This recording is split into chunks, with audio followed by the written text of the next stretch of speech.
పోతున్నాం madam. So we have to wait and see. Right.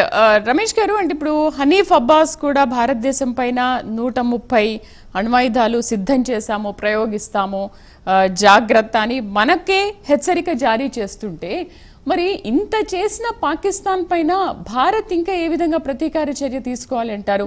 Okay, ఒకవేళ యుద్ధమే గనక నిజంగా యుద్ధం చేయాల్సి వస్తే గనక భారత్ ఏమైనా నష్టపోయే అవకాశాలు ఉంటాయా ఇందులో? యుద్ధం అనేది ఏ రెండు దేశాల మధ్య అయినా ఎంతో కొంత నష్టం కలిగించగా మానదు. దాన్ని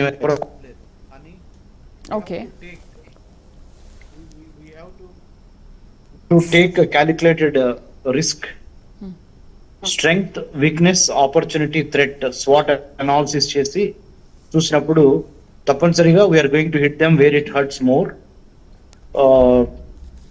ఇంకా మా దగ్గర అంటే పాకిస్తాన్ ఇందాక మీరు చెప్పారు కదా 130 న్యూక్లియర్ వెపన్స్ ఉన్నాయి అని అన్నారు కదా. దానికి మన సమాధానం ఏంటంటే మన దగ్గర కూడా న్యూక్లియర్ వెపన్స్ ఉన్నాయని వాళ్ళకి తెలుసు. సో 2 న్యూక్లియర్ వెపన్స్ ఉన్న దేశాలు ఎప్పుడు ఒకళ్ళ మీద ఒకళ్ళు పొరపాటును కూడా కొట్టుకోవు, ఉపయోగించు అవి. పైగా మనము నో ఫస్ట్ యూజ్ పాలసీలో కూడా ఉన్నాము. మనమైతే వాళ్ళని అణ్వాయుధాలు ఉపయోగించము, కానీ అణ్వాయుధాలు ఉపయోగించకుండానే వాళ్ళని ఏ విధంగా ఆక్రమణలోకి తీసుకోవాలో, వాళ్ళకి ఏ విధంగా బుద్ధి చెప్పాలో ఆ విధంగా చెప్పబోతున్నాము. సామం, దానం, భేదం, దండం అన్ని వాడతాము. తప్పనిసరిగా వాళ్ళకి బుద్ధి చెప్తాం. అండ్ ఆర్మీలో కూడా ఏకంగా 250 మంది ఆర్మీ అధికారులు కానీ 1200 మంది సైనికులు కూడా రాజీనామా చేసినట్టుగా చెప్పారు. అండ్ అక్కడ ఆర్మీ కూడా దానికి యాక్సెప్ట్ చెయ్యలేదు అని కూడా వింటున్నాము. మరి ఇంతమంది రాజీనామాలు చేసినప్పుడు ఇంకా యుద్ధం ఎలా చేయాలనుకుంటారు వాళ్ళు మన మీద? అసలు ఛాన్స్ అదే మనకు తెలుస్తుంది కదా మేడం. ఒక పక్కనేమో రాజీనామా చేసి పారిపోయే వాళ్ళ పరిస్థితి ఎక్కువ అవుతుంది అక్కడ. ఇంకో పక్కనేమో ఇట్లా like illogical, irrational, meaningless conversations, dialogues, మీ మీద అణుబాంబులు వేస్తాము, అది చేస్తాం, ఇది చేస్తాం అంటున్నారు. అదొక్కటే వాళ్ళకి ఇప్పుడు తెలిసింది. ఆ రెటరిక్ అంటే ఏంటంటే ఒకదంపుడు ఉపన్యాసాలు, rhetoric.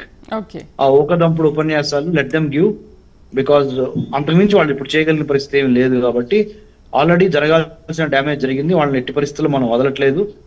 We bring them to justice. Perpetrators, ఆ పర్పెట్రేటర్స్ వెనక ఉన్న సూత్రధారులు వెనక ఉన్న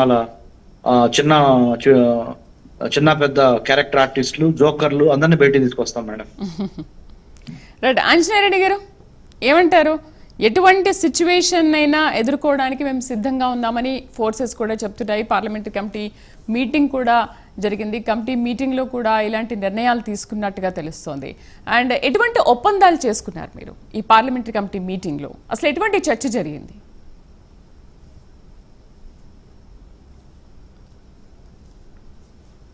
ఆంజనేయ రెడ్డి గారు. నాకు సరిగా డిస్టర్బెన్స్ ఉంది. వారు defence expert analyst Shri Ramesh గారు మాట్లాడింది కూడా నాకు సరిగా వినిపించలేదు. సమ్ టెక్నికల్ ప్రాబ్లం ఉన్నట్లుంది. ఒకసారి మీరు ఆంజనేయ రెడ్డి గారు, ఏం లేదు, ఇప్పుడు పార్లమెంటరీ కమిటీ మీటింగ్ జరుగుతుంది. అంతకుముందు రక్షణ శాఖ మంత్రితో కూడా 40 నిమిషాల పాటు మీటింగ్ జరిపారు. ఎటువంటి సిచ్యువేషన్ అయినా ఎదుర్కోవడానికి మేము సిద్ధంగా ఉన్నాయని అక్కడ ఫోర్సెస్ కూడా చెబుతున్నాయి. మరి కమిటీ మీటింగ్ లో అసలు ఎటువంటి నిర్ణయాలు తీసుకున్నారు? ఏం జరిగింది మీటింగ్ లో?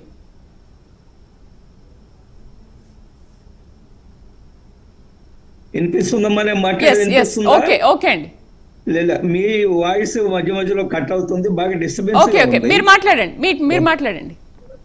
మీకు వినిపిస్తుంది?